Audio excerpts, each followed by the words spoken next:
Olá, tudo bem com você? Que a graça e a paz de nosso Senhor Jesus esteja sempre em sua vida. Hoje estarei meditando em mais um texto da Palavra de Deus. Estarei meditando no Evangelho de João, falando a respeito de Jesus, a videira verdadeira. Está aí, capítulo 15 do Evangelho de João. Fala sobre a videira verdadeira. Interessante, o que é a videira? A vide. A vide é plantação de uva. Então, a videira aí, plantação de uvas. Fruto da vide, o fruto da videira. Então ele diz assim: eu sou a videira verdadeira e meu pai é o agricultor. Todo ramo que estando em mim não der fruto, ele o corta, e todo que dá fruto limpa, para que produza mais fruto ainda. Interessante. Então primeiro Jesus diz: eu sou a videira. A ideia aqui é que Jesus, ele é a raiz, é o tronco desta plantação de uva. Ele é que tem as suas raízes fincadas no solo. É ele que vai ali naquele terreno, através das suas raízes, sugando todos os nutrientes necessários para que esta videira produza bons cachos de uva. Então, é a raiz, é o tronco, com as suas raízes é que providencia toda a seiva para que haja produção de uvas. E ele diz: todo ramo que estando em mim não der fruto, ele o corta, e todo que dá fruto limpa, para que produza mais fruto ainda. Então o versículo em Mateus capítulo 15, verso 13 diz: toda planta que meu Pai celestial não plantou será arrancada pelas raízes. Então por isso que aqui o Pai é o agricultor, porque o Filho, Jesus, ele está dizendo: eu sou a videira, eu sou o tronco desta plantação. E meu Pai é aquele que cuida, o agricultor. O agricultor é aquele que é o lavrador, é o dono da vinha. É ele que cuida, ele é o lavrador do solo, ele é o dono da plantação. E ele fala que todo ramo que estando em mim. Então ele comparou a nós cristãos como o ramo.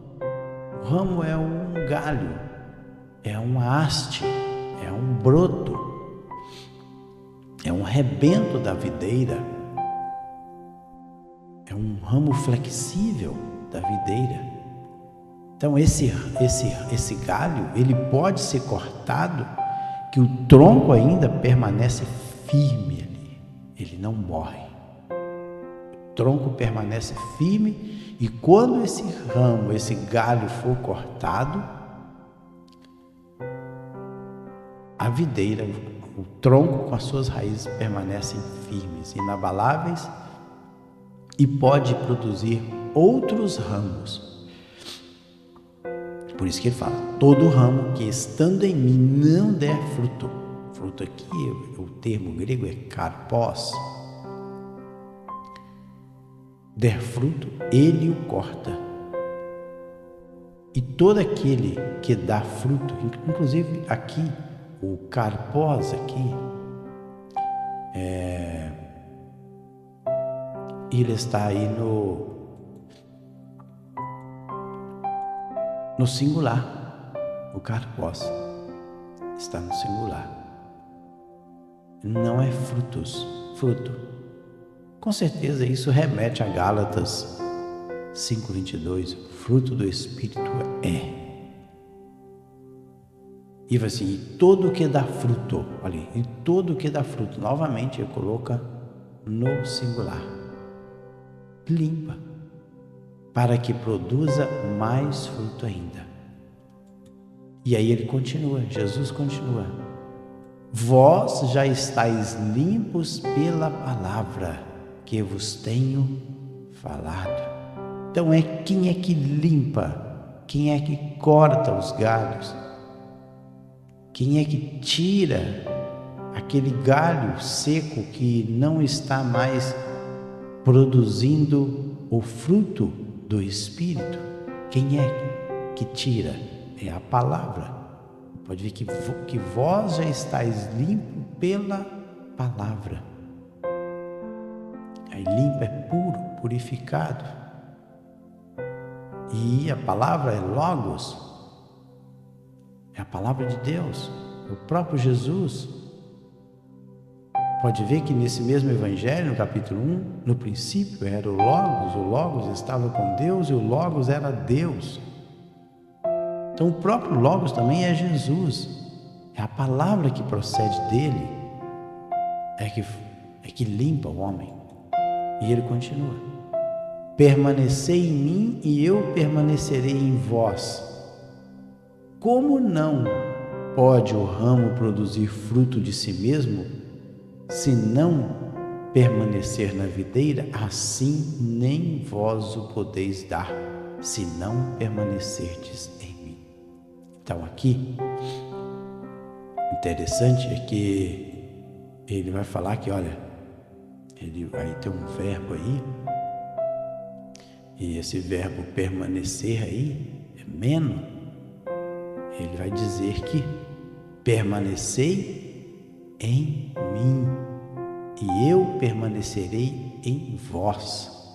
Ou seja, eu tenho que estar ligado em Cristo, porque a seiva, o galho não produz seiva. O galho, ele é um canal que recebe a seiva do tronco e transmite para o fruto, e aí produz o fruto. Se a seiva parar, se o tronco parar de fornecer a seiva para o galho seca. Olha, por isso que permanecei em mim e eu permanecerei em vós. Ou seja, vocês somente darão fruto. Vocês somente serão frutíferos se vocês permanecerem em mim, porque de mim é que procede todo o processo, toda a seiva para que vocês produzam fruto. Olha, como não pode o ramo produzir fruto de si mesmo? Ou seja, o ramo nada é, se não for o tronco, a raiz, se não permanecer na videira. Assim nem vós podeis dar, se não permanecerdes. Então, o segredo aí é permanecer, é ficar, é estar ligado. E ele continua. Novamente, ele vai dizer, olha, eu sou a videira verdadeira. E agora ele fala explicitamente. Eu sou a videira verdadeira, vós os ramos. Ali os ramos é um broto. Eu sou a videira. Novamente Jesus falando, eu sou, eimi. Aí o verbo grego eimi. Eu me lembro da fala de Deus com Moisés lá no Monte Sinai. Quando Deus perguntou, aí quando eu chegar diante de Faraó, o que eu digo? Qual é o nome? Eu sou. Diga que eu sou o que sou, te enviou. Ele não falou eu sou o que serei, eu sou o que eu era. Não, eu sou o que sou. Ou seja, para Deus não existe passado e nem futuro. Ele conhece todas as coisas, ele é o eterno presente que conhece o passado e o futuro. Todas as coisas, o passado e o presente, o passado e o futuro estão diante dos seus olhos. Ele é o eterno presente. Por isso Jesus usou o mesmo termo, só que aqui no grego, eimi, eu sou a videira verdadeira, vós os ramos. Olha, novamente ele reforçando, quem permanece em mim e eu nele, esse dá muito fruto, porque sem mim nada podeis fazer. Então o segredo é Cristo. Cristo Jesus é o segredo. Nós temos que estar ligados em Cristo, que é a videira, tronco. E o tronco tem as raízes estão aprofundadas na terra, de onde ele providencia toda a seiva, todos os nutrientes necessários para que o ramo que está ligado nesse tronco possa produzir fruto. Então o segredo é permanecer. Pode ver que Jesus está sempre reforçando essa ideia de que para que alguém produza fruto, tem que sempre permanecer nele. Olha, se alguém não permanecer em mim, 6 aí, se alguém não permanecer em mim, será lançado fora, à semelhança do ramo, e secará, e o apanham, lançam no fogo e o queimam. Opa, aqui a coisa apertou. Pode ver que João Batista também trouxe uma mensagem parecida com esta. O machado já está posto à raiz das árvores, e toda árvore que não der fruto será cortada e lançada no fogo. A Bíblia sempre fala de fogo como juízo. Lá em Mateus 7,10, toda árvore que não produz bons frutos é cortada e lançada no fogo. Então, essa é a ideia de fogo é juízo, ou seja, se alguém não permanecer ligados na raiz, ali no tronco que tem a raiz, é a raiz com o tronco que alimenta esse galho. Se alguém não estiver ligado nesse tronco, produzindo fruto, é algo automático. Se estiver ligado no tronco, é um renovo, é um rebento, é um broto, ele produz fruto, é algo espontâneo. E ele diz, se não produzir fruto, o agricultor, que é o pai, ele vai lá e corta esse ramo, esse galho. E assim que corta, ou seja, o galho ele não tem vida própria. Ele depende do tronco para poder sobreviver. Então, quando é cortado esse galho, esse ramo, ele seca. E depois o apanham e lança no fogo e o queima. Aqui o Senhor está falando de juízo.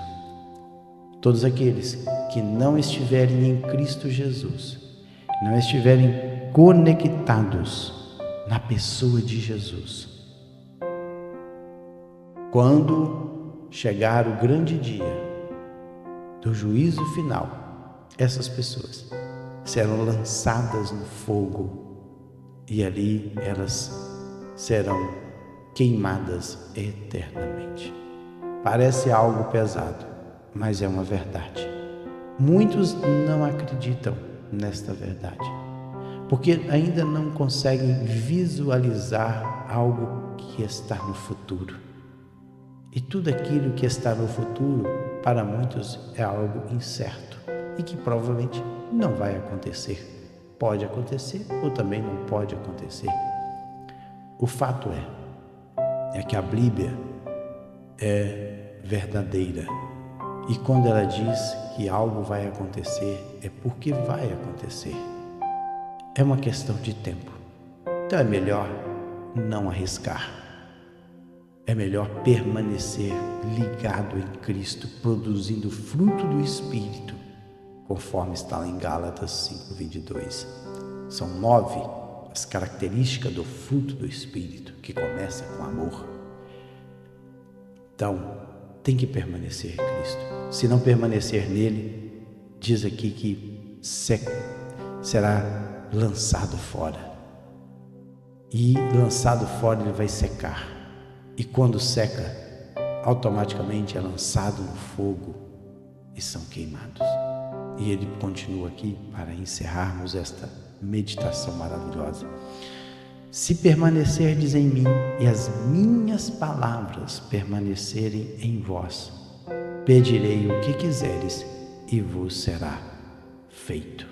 Então veja bem que Jesus é uma condicional aqui. O se é no caso de uma conjunção. Na língua grega é uma conjunção. Se é no caso de. Ou seja, não é algo forçado. Não é algo coagido. Não é algo obrigatório. É algo de livre e espontânea vontade. É alguém que toma a decisão de estar ligado na pessoa de Cristo Jesus. Ninguém é obrigado. Ninguém é obrigado a ficar em Cristo. Mas o detalhe é que no grande último dia ele será julgado e condenado.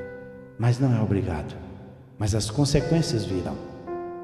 Por isso que, se permanecerdes em mim. Então pode ver que Jesus, ele repetiu essa palavra aqui várias vezes. Esse verbo meno, ele repetiu aqui muitas vezes. Interessante que no Evangelho de João, está do lado aí esquerdo, eu procurei a palavra meno aí, que é permanecer. Pode ver que aí no Evangelho de João, o Evangelho de João é campeão da ocorrência a palavra permanecer. Em todo o Novo Testamento ocorre essa palavra meno, pelo menos 104 vezes. E pode ver que no Evangelho de João e depois na carta dele, na primeira carta de João, é que mais ocorre esta palavra meno. Olha para vocês verem. E se eu abrir aqui o Evangelho de João, expandir o Evangelho de João, você vai ver que no capítulo 15, olha a quantidade de vezes que nesse capítulo 15 ele vai ocorrer essa palavra. E lá no 16, olha para vocês verem, eu estou no versículo 6. No versículo 6, e eu vou ler somente depois o versículo 16. Eu estou aqui, se permanecerdes em mim, as minhas palavras permanecerem em vós, pedireis o que quiserdes. Claro que esse que quiser aqui dentro da vontade de Deus. A nossa petição, nosso pedido, ele tem que estar alinhado com a vontade do Senhor. Se o nosso pedido ele estiver alinhado com a vontade de Deus, sim, aí nós seremos atendidos. Agora, se o nosso pedido for um pedido egoísta para gastar com os nossos próprios deleites, aí não. Pedir e não receber porque pediu mal. Para gastar o quê? Com nossos próprios deleites. Então, quando nós pedimos algo para o Senhor, que está alinhado com a sua vontade, com certeza, tudo que nós pedirmos que esteja alinhado com a vontade de Deus, Ele vai nos atender. Mas se nós teremos que estarmos permanecidos nele, ligados nele, conectados na videira verdadeira, em que o Pai é o agricultor. E eu vou para o 16 e assim eu encerro esta meditação. Olha aí o 16.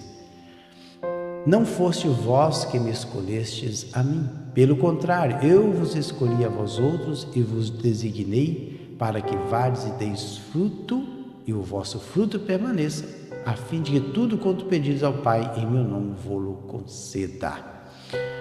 Aqui está falando da escolha dos apóstolos, aqueles que vão levar o Evangelho.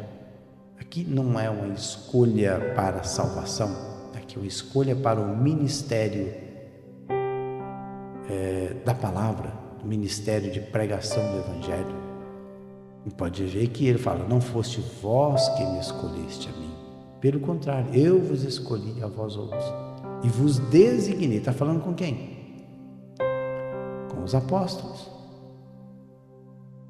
para que vades e deis fruto e o vosso fruto permaneça, a fim de que tudo quanto pedis ao Pai em meu nome eu vou-lhe conceda. Esta fala de Jesus aqui, se você prestar bem atenção, dar uma lidinha aí no Evangelho de João todo, a partir do versículo aqui, desse versículo aqui, ó, versículo 13, Jesus ele tem uma reunião particular com os seus apóstolos, os 12 apóstolos. Olha, ora antes da festa da Páscoa, sabendo que Jesus que era chegada a sua hora de passar deste mundo para o Pai, tendo amado os seus que estavam no mundo, amou-os até o fim. Durante a ceia, olha, durante a ceia, então ele está ali naquele cenáculo mobilado com os 12, comendo a ceia e comendo a Páscoa e instituindo a ceia. Durante a ceia, tendo já o diabo posto no coração de Judas Iscariotes, filho de Simão, que traísse a Jesus. Inclusive aqui, aqui nesse capítulo 13, durante todo esse ritual aí da Páscoa e da ceia, parte deste o Judas esteve. Olha quando Judas sai, olha: e tendo recebido o bocado, saiu logo, e era noite. Assim que Judas sai, fica somente 11. Olha, quando ele saiu, disse Jesus: agora foi glorificado o Filho do Homem, e Deus foi glorificado nele. E aí Jesus começa a falar. Aí está no capítulo 13, Jesus começa a falar sobre amor fraternal. Aí no capítulo 13 ainda, no capítulo 14, Jesus é o caminho, a verdade e a vida. Pode ver que ele não se turbe o vosso coração, crede em Deus, também crede em mim. Ele vai falar sobre isso. Jesus promete o Espírito Santo, tudo para os 11. A paz de Jesus, ainda no capítulo 14. No capítulo 15, parte do texto que nós meditamos. Jesus ele fala que ele é a videira verdadeira. Todinha aí, está falando sobre essa ligação dele com os discípulos. No 16, a promessa do Espírito Santo Consolador. Olha, ele promete o Consolador. Jesus venceu o mundo. No 17 é a oração intercessória de Jesus. Jesus ele ora pelos seus apóstolos e aí encerra. Pode ver que no finalzinho aí, tendo Jesus dito essas palavras, saiu juntamente com seus discípulos para o outro lado do ribeiro Cedron, onde havia um jardim, e aí entrou com eles. Então pode ver que desde o capítulo 13, 14, 15, 16, 17, Jesus estava ali naquele cenáculo mobilado, conversando com seus apóstolos. Primeiramente, na hora que Judas come o bocado, ele sai imediatamente. Jesus fica com os 11 e aí Jesus começa a instruir os seus apóstolos como eles deveriam ser. E aí é justamente nesse contexto que ele fala que não foste vós que me escolheste, mas eu que vos escolhi para que vades e deis muito fruto. Mas para que nós produzamos fruto, nós temos que estar conectados na videira que é Cristo Jesus, o nosso Senhor. Pois bem, eu vou ficando por aqui. Deus em Cristo abençoe. Até o próximo vídeo, onde estarei meditando em mais um texto da Palavra de Deus. Fiquem todos na paz do Senhor Jesus.